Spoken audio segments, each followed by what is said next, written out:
雪山上寒风飘过，一个男人端坐在山顶，守护着一朵奇花，距离开花还有2个时辰，而他已经在这里守了10年。此时山下一队清兵赶来，他们来这里专门是为了奇花而来。如今世祖皇帝身患重病，急需奇花医治，见劝说不成，几人便对男人大打出手，而男人只出了一刀，就将几名清兵悉数解决。他在这里等候奇花绽放，就是为了将它送给一个苦等多年的女人。男人名叫卓一航，是武当派紫阳真人的徒弟。紫阳真人对这个徒弟非常的严厉，他自己是8大派的统领，也是武林盟主。紫阳也希望卓一航能不负众望，继承自己的位置。对于卓一航，他倾囊相授，甚至连压箱底的一箭穿心都交给了他。某天夜晚，卓一航从村民手中救下了一个小羊羔，却也因此迷了路。黑暗中，卓一航看到远处的狼群在虎视眈眈。他这一辈子就怕2件事，一是打雷闪电，2就是狼。卓一航抱着小羊羔拔腿就跑，可是狼群已经盯上了他。危急时刻，远处传来了悠扬的笛声，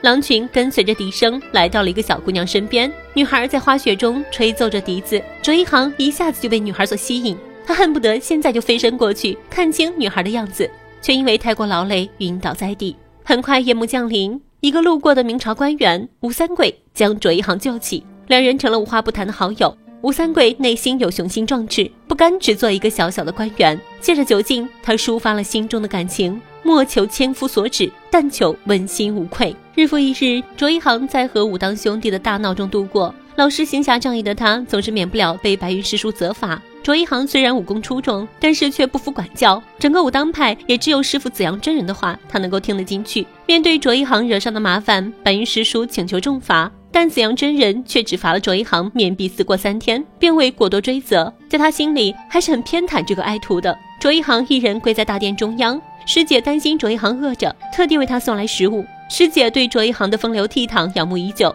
见四下无人，他便将家传的古玉送给了卓一航，说完便偷亲了卓一航。卓一航也是个直男，面对师姐的表白，他无动于衷，竟然还让师姐替他罚跪。卓一航趁着夜色下山去了。山下一群百姓正在劫掠军粮，明军和清军年年征战，搞得民不聊生，百姓们没有办法，才出手抢夺军粮。可明军收到消息，很快就赶了过来，手无寸铁的百姓遭到了明军的屠杀。这时一名白衣女子愤然出手，她挥动长鞭，将一个个士兵大卸8块。明军不是对手，仓皇逃离。忙里偷闲的卓一航偶遇了刚刚逃出的一对夫妇，对方的妻子已经快临盆，可卓一航哪里懂这个，手忙脚乱时，白衣女子飘然而来，一见到他，卓一航便觉得对方无比熟悉。虽然孕妇成功产子，但她也因为过度的疼痛离世。卓一航可怜丈夫，便将师姐送给她的古玉转交给了丈夫，希望她以后能好好生活。之后卓一航便去追寻那白衣女子的身影。山洞中，女子褪去面纱，曼妙身姿在水里游戏，简直美艳到了极点。卓一航躲在不远处，直勾勾地盯着女子，一时间看入了神。女子发现后，用头发将她紧紧缠住，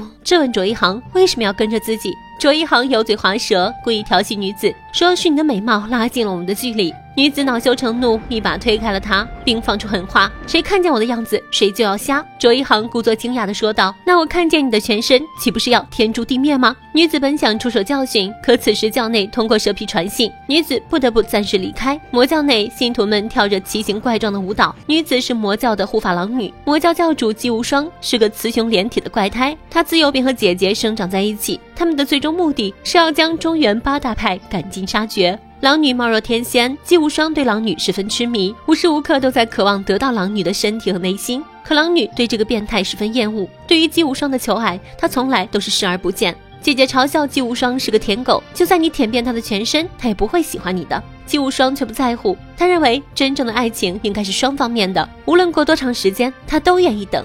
武当派内，各大派掌门齐聚一堂，商量着剿灭魔教的事宜。卓一航却姗姗来迟，这时师姐拦住了他，还拿出古玉质问他为什么要将送给他的古玉交给别人。卓一航这才知道，原来师姐杀了那个丈夫，将古玉抢了回来。卓一航内心震惊，他对师姐的心狠手辣有了新的认识。通过各大派的商议，紫阳真人决定推选卓一航统领剿灭魔教的部队。可卓一航生性散漫，不愿意担此重任，但紫阳真人却一再下死命令，军令如山，教规难违。卓一航只得接过了令牌。入夜，卓一航找到吴三桂，对他倾诉内心的苦闷。在得知卓一航想要退出江湖之后，吴三桂大笑不止。他认为卓一航除了武功以外什么都不懂，倒不如登上武林盟主之位，以后两人联手，说不定连大明的江山都能掌握在两人手里。这一番话让卓一航更加迷茫了。此时一旁的士兵推出几个外族奸细，吴三桂毫不留情，下令处斩。卓一航本想阻止，可吴三桂却说起现在的局势，宁可错杀100，不可放过一个。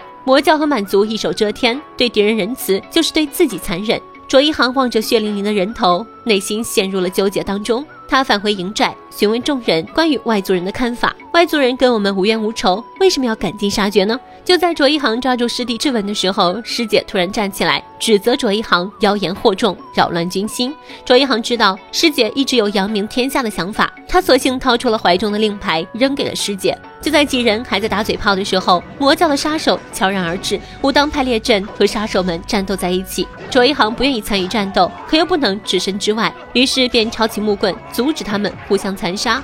酣战之时，魔教的狼女从天而降，卓一航与其缠斗，他一剑挑去了狼女的面纱，狼女的长鞭也锁住了卓一航。看到对方的样貌，卓一航瞬间叙起了旧，狼女却满口叫嚣着要杀卓一航。见对方如此，卓一航放下手里的剑，任由对方处置。就在狼女犹豫之际，师姐的毒针命中了她，卓一航赶忙带着狼女逃离了现场。来到山洞中，卓一航撕掉狼女的衣服，用嘴拔掉毒针以后，替狼女吸出毒血。精疲力竭的狼女倒在了卓一航的温柔乡里。与此同时，武当派内，师姐通报了卓一航带着狼女逃走的消息。众人都认为卓一航已经叛变了武当派，可紫阳真人始终维护着爱徒，坚称他是被妖女迷了心智，身不由己。眼见大家对卓一航的事情情绪高涨，紫阳真人也只能让徒弟们去将卓一航找回来，让他当面交代清楚。另一边，魔教的姬无双因为思念狼女，痛不欲生。